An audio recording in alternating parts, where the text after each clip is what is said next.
선생님이 출근길에 늘 이렇게 지하철역을 나가면은 광장이 있어요.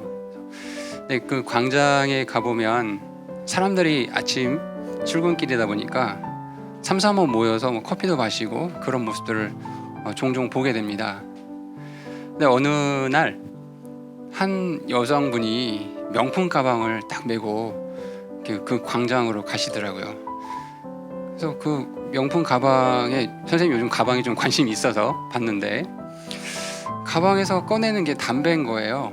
그래서 담배를 딱 이렇게 피고 있더라고요.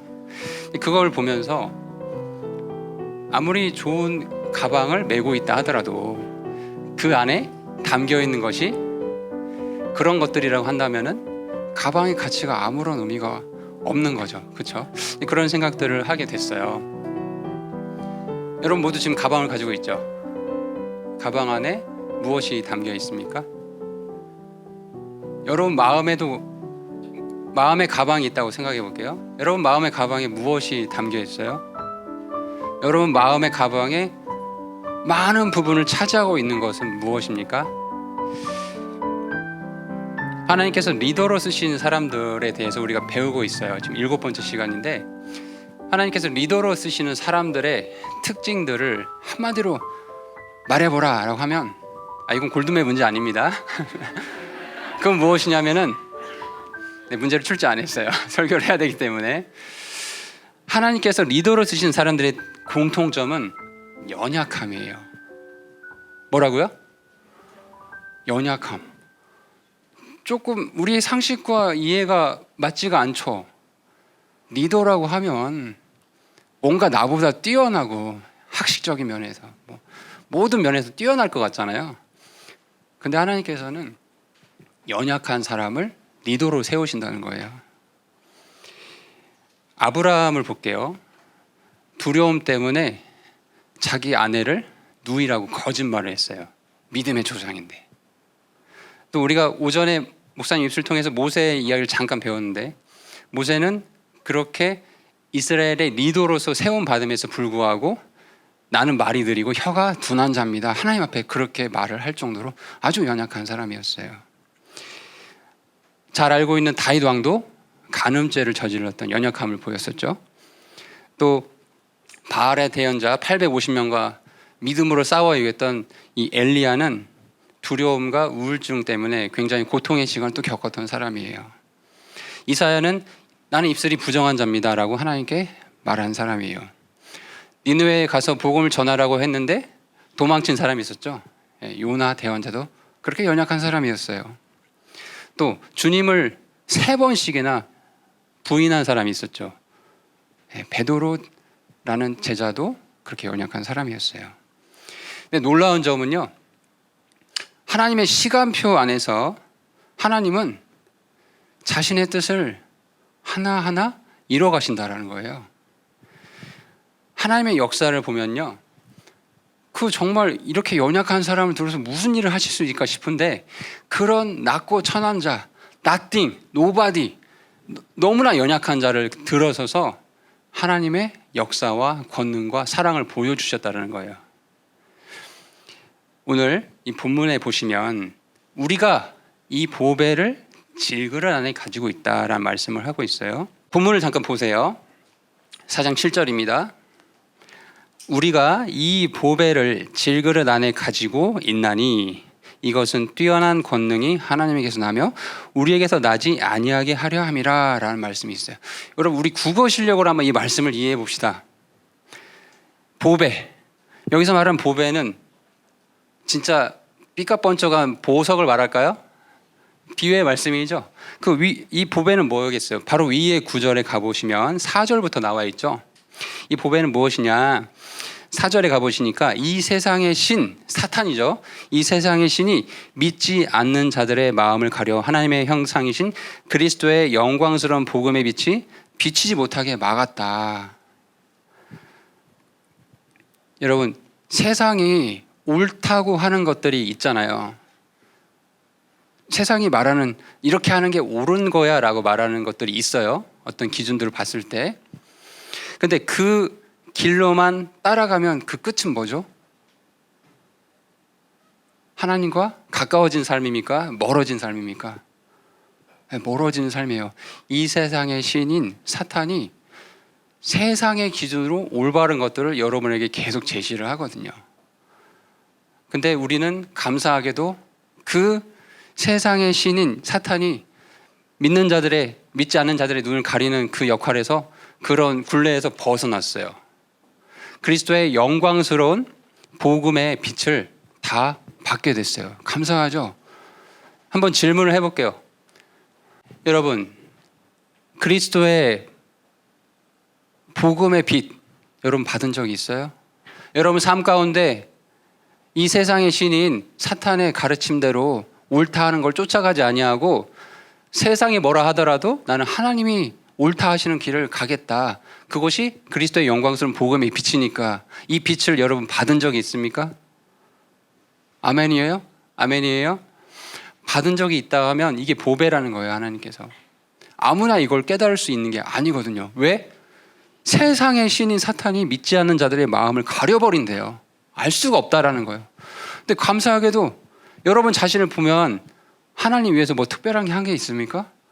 우리의 행위에 관계없이 그저 나의 힘으로 이런 모든 것들을 알 수가 없었는데, 정말 하나님의 은혜로 이 복음의 빛, 그리스도의 영광스러운 복음의 빛을 우리에게 비춰 주셨어요. 이것이 이제 보배라는 거예요. 근데 이 보배를 우리 질그릇 안에 담아 주셨대요. 다 비유적인 표현입니다. 이 질그릇의 특징이 있습니다. 질그릇은 진흙을 빚어서 유약을 바르지 않고 구운 용기를 말해요. 여러분 잘 알고 있죠? 그릇 말하는 거예요. 질그릇은 스스로 만들어질 수 있어요? 누군가 만들어야 되죠. 또 성경에 가보니까 질그릇은 정말 깨지기 쉽대요. 순간 잘못하면 이가 나가든지 금이 가든지 깨져버리기 쉬운 아주 연약한 존재라고 해요. 윤기도 없고 다소 쉽게 물러버리는 힘도, 그런 특징도 있고, 그래서 성경에서는 연약하고 무가치한 존재나 한계가 분명한 인간의 육신을 가리킬 때 이런 표현을 쓰고 있어요. 아무런 가치 없는 또 물건을 말할 때도 이런 표현을 쓰고 있어요. 또 특별히 이스라엘에 대한 심판의 의미로 토기장이가 그릇을 깨트린다, 이런 표현을 쓰면서 질그릇의 표현들을 성경에서 사용하고 있어요. 이런 성경의 구절들을 우리가 생각을 해보면 질그릇은 그 자체로 가치가 있다라는 거예요, 없다라는 거예요? 아무런 가치가 없다라는 거예요. 저와 여러분이 하나님 보시기에는 그냥 그렇게 연약하고 깨지기 쉬운, 정말 이렇게 내놓을 수가 없는 아무 가치 없는 존재들이었다라는 거예요. 그런데 무엇을 담아주셨죠? 보배, 그리스도의 영광스러운 복음의 빛을 우리 안에 담아주셨어요. 여기서 이제 주의할 게 있어요. 사람의 육체를 부정하거나 여기서 인간의 인격을 무시하는 이 말씀이 아니에요. 이 말씀이 지금 인간이 아무 무가치하다 이런 말씀이 아니고, 오히려 복음의 무한한 영광과 숭고함에 비교된 인간의 상대적으로 무가치한 이런 대비점을 보여주시고 있는 거예요. 이 말씀을 통해서.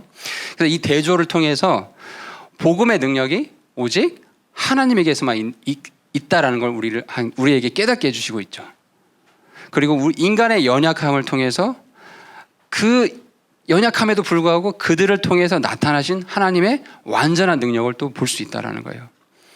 마지막으로 인간의 교만, 자랑을 방지할 수 있는 역할을 또 이 말씀을 통해서 우리가 알 수 있죠.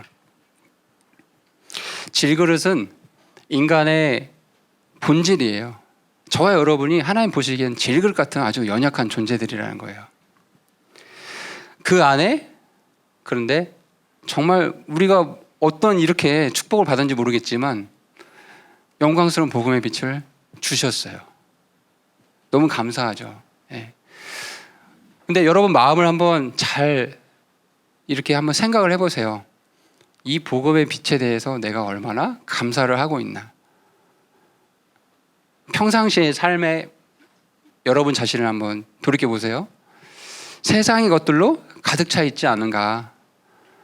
영광스러운 복음의 빛을 이미 우리에게 주셨는데 이 가치에 대해서 전혀 인식하지 아니하고 소중하게 여기지 아니하고 썩어 없어질 유한한 것들로 내 마음속을 계속 채우고 있지는 않은가. 오늘 말씀을 들으면서 한번 그런 것들을 생각해 보세요. 바울은 이 보배를 나같이 연약한 질그릇 같은 나에게 주셨구나라는 걸 정말 깨달았어요. 다마스쿠스로 가는 길에서 부활하신 주님을 바울이 만났죠. 그 전까지는 유대교에 심취해가지고 예수님을 따르는 무리들을 이단이라고 생각해서 막 잡으러 다녔었잖아요. 근데 예수님께서 그를 불쌍히 여기시고 다마스쿠스로 가는 그 길에서 만나주시고 이제 너는 이방인들 앞에서 내 이름을 위해 내 이름을 전할 내가 택할 그릇이다라고 이렇게 소명을 주셨었어요. 이 말씀 우리 전에 했었습니다.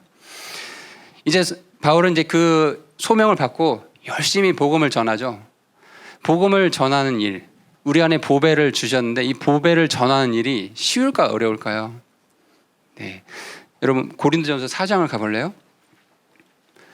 성경 곳곳에서 복음을 전하는 일, 우리 안에 질그릇 안에 보배를 주셔서 이 보배를 전하는 일이 쉽지는 않다. 바울이 종종 고백하는 장면들이 있는데 고린도전서 4장 11절에 가보시면 바로 현재 이 시각까지도 우리는 굶주리고 목마르며 헐벗고 매맞으며 일정한 거처가 없고 또 수고하여 우리 손으로 일하며 욕을 먹으나 축복하고 핍박을 받으나 그것을 참으며 비방을 당하나 간절히 권면하노니 우리는 이날까지 세상의 오물같이 되고 모든 것에 찌꺼기가 되었노라. 복음을 전하는 일이 결코 쉽지 않다라는 것을 바울의 증언을 통해서 우리가 알 수가 있죠. 그런데요, 바울이 이런 어떤 경험들, 자신의 삶을 통해서 하나님을 배우게 된 이 경험들을 통해서 깨달은 게 뭐냐? 정말 나는 연약한 자구나. 질그릇같이 연약한 자구나. 내 안에 그리스도의 영광스러운 복음에 비친 이 보배를 전할 수 있는 이 보배가 없다면은 나는 아무런 가치가 없는 자구나. 거기에 더해서 내가 뭐라고 이 영광스러운 복음의 빛을 전할 수 있게 해주셨나. 이런 어떤 감정의 복합적인 것들, 깨달음의 것들이 지금 이 고백을 통해서 알 수가 있습니다. 그래서 바울은 완전히 질그릇이 되었어요. 이방인들에게 내 이름을 전할 택할 그릇이다라고 그 소명을 받고 나서 실제로 완전히 자신을 비우고 복음을 전하는 통로가 되었던 거죠. 그래서 이 바울의 고백은 나중에 가보면 성경 곳곳에서 자기 자신을 완전히 비워버려요. 그 전까지, 그러니까 부활하신 예수님을 만나기 전까지는 자기가 뭐라도 되는 사람이라고 생각했던 거예요. 세상에 대해서 비교해도 전혀 부끄러움, 꿀릴 게 없다. 여러분 표현대로 하면 그런 사람이라고 자부했었는데 복음을 전하고 굶주리고 목마르고 수고하고 욕을 먹고 핍박을 받으면서 이런 모든 것들을 자기 몸소 인격으로 깨달았던 거죠. 그래서 자신을 처음에는 사도들 중에 지극히 작은 자라고 표현을 해요. 고린도전서 15장 9절에.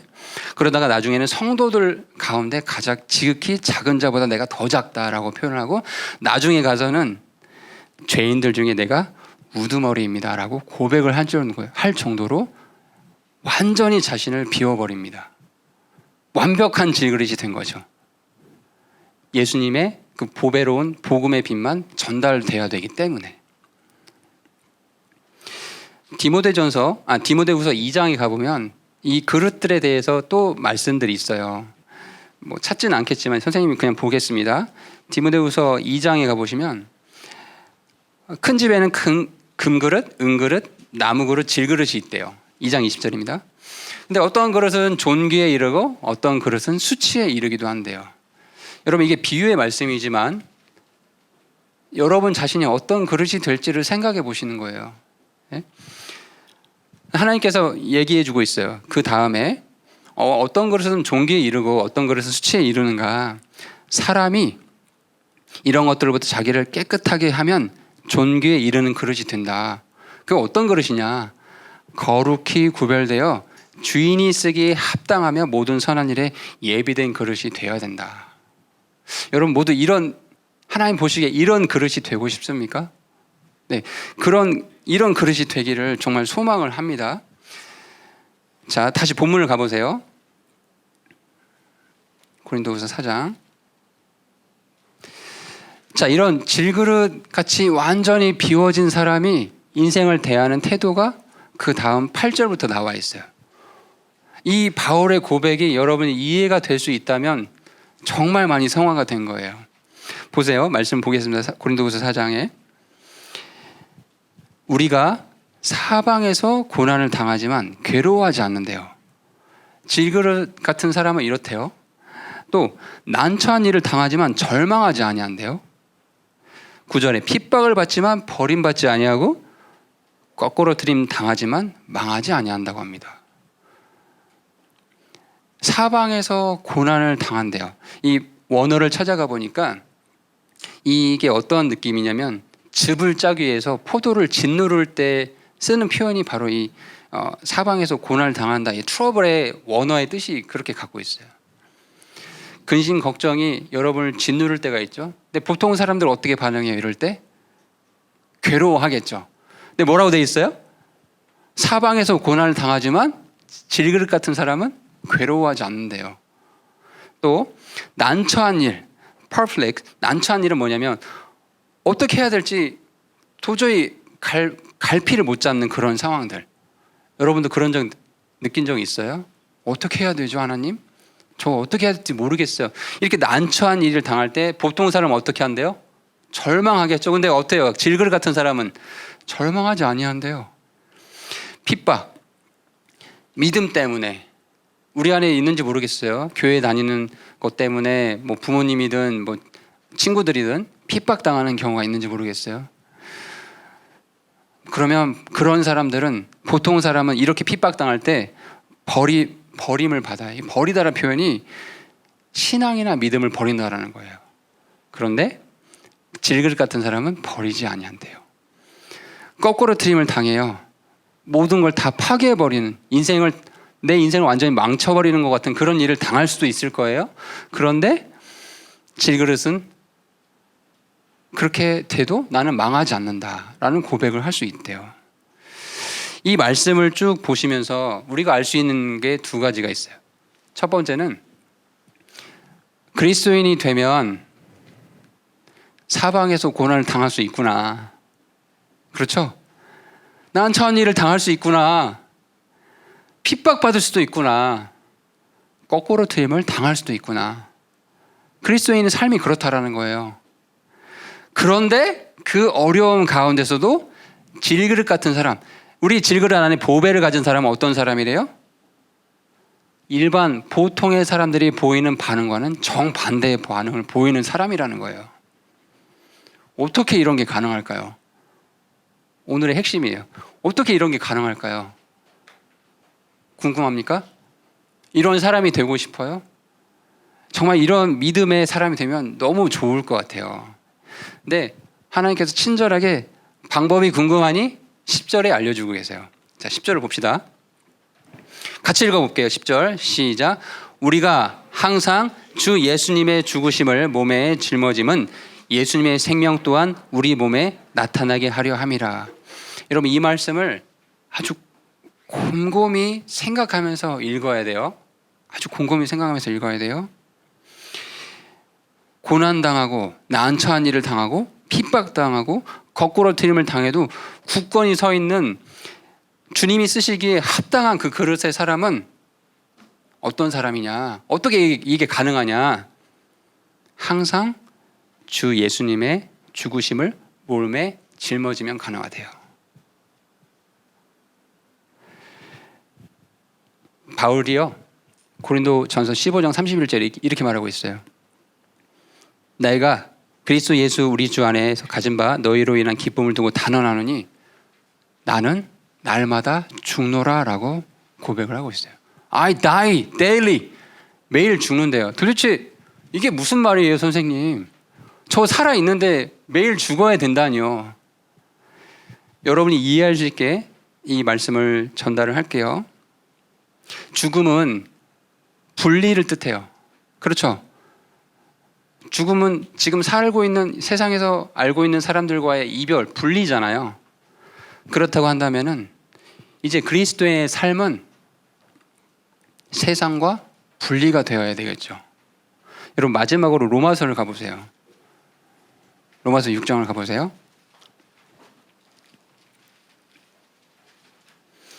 로마서 6장에 6절에 이렇게 말씀이 있습니다. 이게 굉장히 중요한 말씀이에요. 어떻게 하면 질그릇 같은 사람이 될 수 있나? 핍박받고 난처한 일을 당해도 어떻게 이렇게 믿음의 반응들을 보일 수 있는가? 죽으면 돼요. 뭐가 죽어야 될까요? 로마서 6장 6절에 우리가 이것을 알거니와 우리의 옛사람이 그분 예수 그리스도와 함께 십자가에 못 박힌 것, 죄의 몸을 멸하여 이제부터는 우리가 죄를 섬기지 아니한다라는 걸 우리가 알고 있다는 거예요. 무엇을 십자가에 못 박아야 된대요? 여러분의 옛 자아. 옛 자아가 십자가에 이미 못 박혔어요. 그리고 11절 가보세요. 이와 같이 너희도 너희 자신을 죄에 대하여 참으로 죽은 자여 하나님께 대하여는 예수 그리스도 우리 주를 통하여 산 자로 여겨야 된다라고 말씀하고 있어요. 여러분 죄에 대해서 죽었습니까? 여러분의 옛 자아가 모두 십자가에 못 박혀 죽었습니까?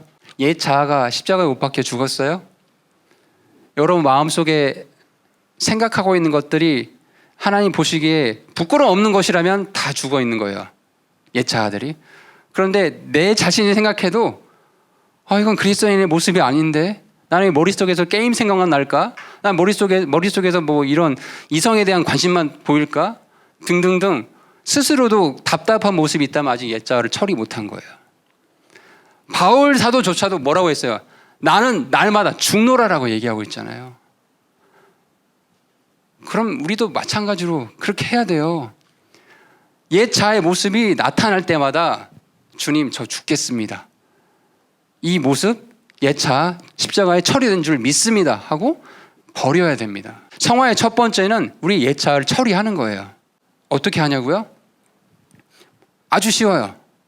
어떤 말과 행동과 어떤 소리를 들었을 때 반응하는 여러분의 자신을 보면 돼요. 세상 사람들과 똑같은 반응이 나와요? 어떤 일에 대해서? 그 옛 자아가 아직 안 죽은 거예요. 더 쉽게 설명할게요. 더 쉽게. 공부 이 정도 했으니까 게임은 1시간 정도 할 수 있는 거잖아요. 세상 사람들 그렇게 얘기하죠. 여러분 친구들 그렇게 얘기하죠. 그럼 나도 똑같이 반응하고 있어요? 옛 자아가 살았습니까? 죽었습니까? 살아있다라는 거예요. 그런 옛 자아는. 십자가에 이미 못 박혀 죄에 대해 죽은 자인데 아직도 살아있는 것처럼 움직이고 있어요. 죽어야 됩니다. 나는 날마다 죽노라. 여러분 한번 외쳐보세요. 여러분 옛 자아에 대해서 나는 같이 외치세요. 나는 날마다 죽노라. 여러분의 죄된 모습이 나올 때마다 이 말씀을 기억하고 하나님께 기도하세요. 하나님, 저 이 옛 자아의 모습 너무나 쉽게 저를 얽어매는 이 죄된 모습 처리하고 싶습니다. 주님께서는 이미 저 안에 그리스도의 복음의 빛, 보배를 주셨다고 하는데 저는 왜 이 삶이 예수님의 생명이 나오지 않습니까? 죽겠습니다. 제 옛 자아를 십자가에 처리하겠습니다. 라고 고백해야 돼요. 여러분 아까 11절에 죄에 대하여 참으로 죽은 자요. 로마서 6장 11절에 하나님에 대하여서는 예수 그리스도 우리 주를 통하여 산 자로 여길지어다라고 되어 있죠. 이 여기다, reckon 이 뜻이 뭐냐면 뭔가 그 일이 사실, 진리라고 믿는 거예요. To believe 하는 거예요. 여겨야 돼요. 이미 이렇게 됐어요. 하나님께서 만들어 주셨어요. 여러분의 생각 속에서 자꾸 이 진리를 거부하려고 하지 마세요. 옛 자아를 죽이시기 바랍니다. 그러면 질그릇 안에 이 보배를 담은 삶. 아까 우리 본문에서 그랬죠? 난처한 일 당하고 고난을 당하고 핍박을 받고 거꾸로뜨림 당해도 전혀 그것 때문에 내가 우울해하거나 슬퍼하거나 괴로워하지 아니하여. 왜냐면 나는 옛 자아는 이미 십자가에 처리된 사람이니까. 이제 우리가 일상을 살아갈 때 우리 교회 안에서는 다 저는 표가 안 나잖아요. 근데 일상을 살아가다 보면 되게 여러분 스스로도 이제 중고등 학생이긴 하지만 괴로운 일들이 있을 거 아니에요. 되게 말 그대로 여러분 표현대로면 막 이거 돌아간다 뭐 이런 표현을 할 정도로 그런 힘들이 있을 수 있잖아요. 그때마다 이 말씀을 기억해 보세요. 옛 자아는 십자가에 처리가 이미 됐습니다.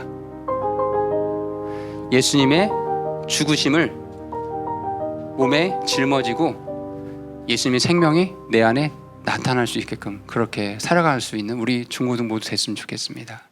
네, 기도하고 마치겠습니다.